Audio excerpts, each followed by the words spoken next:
Olá pessoal, no vídeo de hoje nós vamos tratar ainda sobre a classificação das ações. Eu inicio já falando para vocês que esta classificação será de acordo com a tutela jurisdicional pretendida pelo autor. Por quê? O autor, quando ele pede algo em juízo, ele pode querer que algo seja reconhecido, ou então ele pede a efetivação, satisfação do direito, ou ainda a proteção do direito. Serão situações estas que ele ingressará com uma ação, seja de conhecimento, quando visa a certificação ou reconhecimento do direito, ainda uma ação de execução, quando ele pede a satisfação, quando ele pede a realização no plano material de um direito, a efetivação, aí é uma ação de execução. E por fim, quando ele pede a proteção de um direito, nós estaremos diante de uma ação cautelar. Meus caros, é bom que se diga que no sistema atual, essas ações elas não são separadas como corpos instantes, não. Hoje nós falamos em ações sincréticas. Por quê? Porque quando se ingressa com uma ação, por exemplo, de conhecimento, se busca o reconhecimento de um direito para que ele possa ser efetivado. E dentro desta ação de conhecimento, vencida a parte já e tendo uma decisão transitada em julgado, nós teremos a possibilidade da efetivação do direito reconhecido pelo juiz. Então, vale dizer aqui que dentro de uma ação de conhecimento, nós também teremos uma ação de execução. Após o quê? O transcurso do prazo e a formação da coisa julgada daquele direito que foi reconhecido na ação de conhecimento. Então, é possível que dentro de uma ação de conhecimento nós tenhamos atividade executiva. Por isso que nós falamos que hoje a regra é que nós estamos em um sistema da qual as ações sincréticas, vale dizer, ações com mais de um tipo de tutela jurisdicional pretendido, é a regra do nosso sistema, as ações sincréticas. Ok? Vamos prosseguir então agora, porque nós vamos esmiuçar cada uma destas ações e nós vamos trabalhar agora com a ação de conhecimento. Vamos nessa. Meus caros, a ação de conhecimento ela é subdividida ainda.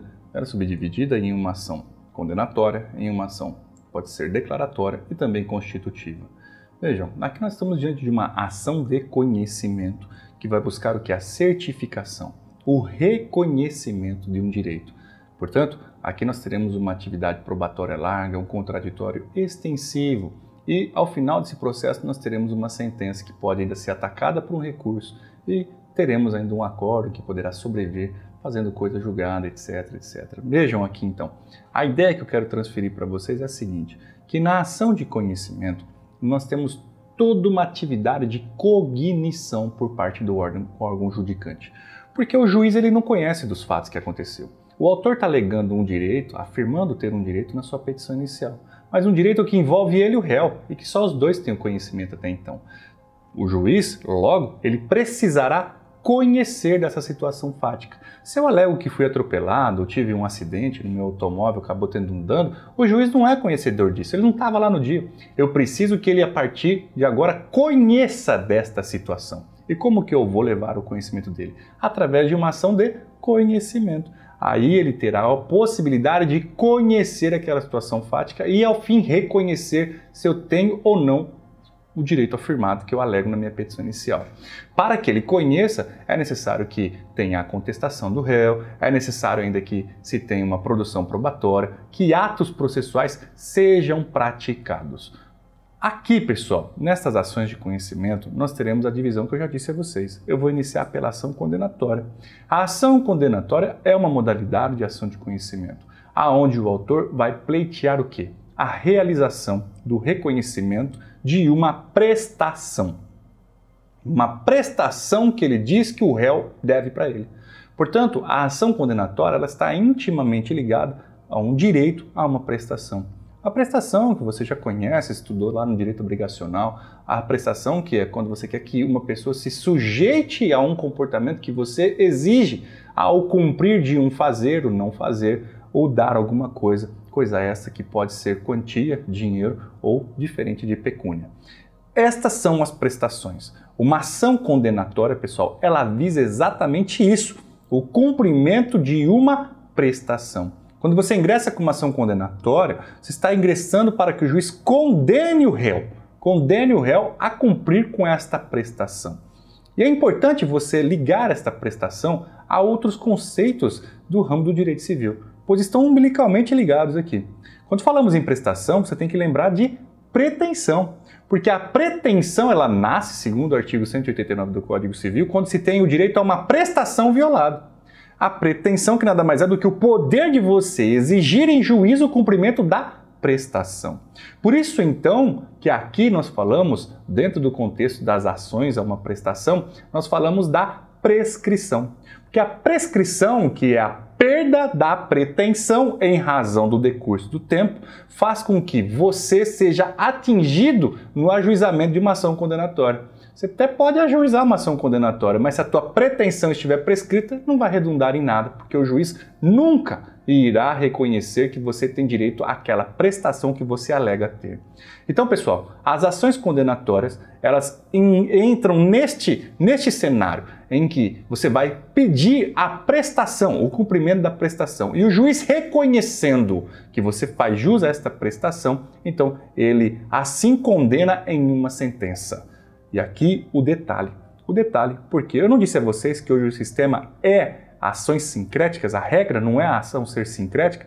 Pois é, eu ingresso então com esta ação de conhecimento de índole condenatória, o juiz condena. E ao condenar, se você atentar lá no artigo 515 do CPC, você vai perceber que aqui a condenação, a sentença condenatória transitada e julgada, ela é um título executivo. De modo que, uma vez havendo essa sentença, dentro do mesmo processo, eu posso executá-la. Eu posso praticar atos de execução forçada através do mecanismo do cumprimento de sentença. E neste caso, pessoal, haverá sim atos de expropriação patrimonial. Eu poderei pedir penhora de bens do devedor, entrar na conta bancária dele, pedir a penhora do automóvel. Se tiver mais de um imóvel, posso pedir também a penhora de imóveis. Se o imóvel foi dado em garantia, eu posso pedir a penhora desse imóvel. Então percebam que dentro desta ação que nasceu como sendo de conhecimento, haverá sim execução forçada, haverá sim processo executivo, ação executiva, visando o quê? A satisfação deste direito que foi reconhecido em uma sentença que reconheceu a prestação sendo devida ao autor. Então você já sabe o que é uma ação condenatória. Você já sabe o que é isso. Você já sabe a que ela serve. Você já sabe que, na maioria das vezes, são ações sincréticas. É a regra hoje, o sincretismo. É a regra. As ações, portanto, condenatórias, em regra, elas são sincréticas. Sim, haverá atividade de execução. Mas eu preciso agora avançar, aprofundar um pouquinho mais. Por quê? Porque, pessoal, tratando aqui das ações condenatórias, eu preciso te falar que dentro da execução que se praticará após o reconhecimento dessa prestação, nós teremos a possibilidade da execução ser direta ou ainda indireta. A execução direta é quando o Estado substitui a pessoa do devedor e entra no seu próprio patrimônio e retira de lá o que é necessário e entrega ao credor. Então é a seguinte situação. O credor fala, ô devedor, me paga. O devedor não paga. Ah, não paga? Quero a penhora do seu automóvel. O devedor, então, pessoal, nesse momento, ele afasta e o Estado fala, sim, vou deferir essa penhora. O Estado ingressa lá no patrimônio do devedor, pega aquele automóvel, coloca no guincho, leva na casa do credor. Veja aqui, ó, execução direta, é o Estado subrogando, substituindo, indo direto, substituindo a pessoa do devedor, indo direto em seu patrimônio para de lá extrair o necessário para a satisfação daquele crédito. Por isso, execução direta. Mas nós temos ainda a execução indireta. E a execução indireta é quando o Estado dá aquela contornada, né, no devedor. Ele não pode satisfazer por si só. Então o que ele faz? Ele impõe penas ao devedor. Devedor, faz aquilo que você deve ao credor, sob pena aqui da multa. De uma multa diária de R$1.000 até o teto de 100 mil, por exemplo. Ou então ele oferece uma bonificação para o devedor. Fala, devedor, cumpre aí com aquela prestação. Se você cumprir no tempo avançado, eu vou reduzir o valor dos honorários, viu? Vai, cumpre aí, vai ser bom para você. Você tem isso, por exemplo, quando você tem um crédito alimentar, né? Você tem um crédito alimentar e aí o devedor de alimentos, se ele não paga, qual que é a pena? Prisão. Ele é preso. Então veja que a execução indireta, o Estado não substitui a pessoa, não há uma subrogação do devedor, mas sim ele age no seu íntimo, no seu psíquico, impondo alguma pena. Paga sob pena de prisão. Aí nós estamos diante de uma execução indireta. Pessoal, e por que é importante saber a execução ser direta ou indireta agora, já falando de uma aula, de uma ação de conhecimento de índole condenatória? É muito importante, Porque nós tivemos, há um tempo atrás, Pontes de Miranda, que criou mais duas modalidades de ação. A execução mandamental, aliás, a ação mandamental e a ação executiva lato sensu. Isso acontecia por quê? Porque na época em que isso foi criado, nós tínhamos as ações condenatórias que eram tratadas da seguinte maneira. A ação condenatória era apenas quando nós estávamos diante de uma execução pecuniária, portanto, envolvia dinheiro. Se envolvia dinheiro, pronto, era puramente condenatória. Mas quando nós estávamos em uma prestação de fazer ou não fazer, que invocava-se aí um facere, nós estaríamos diante de uma ação mandamental. Uma ação mandamental, pois havia uma ordenança, algo que tinha que ser feito, era uma ação mandamental, como acontece, por exemplo, até hoje, lá no mandado de segurança, onde algo é determinado que seja feito. Mas Pontes de Miranda também criou a executiva lato sensu. E a executiva lato sensu, ora, lembra das prestações? Entregar pecúnia, dinheiro. Fazer, não fazer. Sobrou só mais uma, né? Dar coisa diferente de dinheiro. As executivas lato sensu, para Pontes de Miranda, entravam exatamente aí. Eram as ações em que visavam a entrega de uma coisa diversa de dinheiro. Acontecia muito, né? Acontece até hoje, na ação de despejo, em que você tira o inquilino e coloca o bem de novo à disposição do proprietário. Uma executiva lato sensu. E por que é importante essa divisão? Você saber que ela existe, para você até ter o aparato, né? O arcabouço intelectivo, jurídico, processual, sobretudo.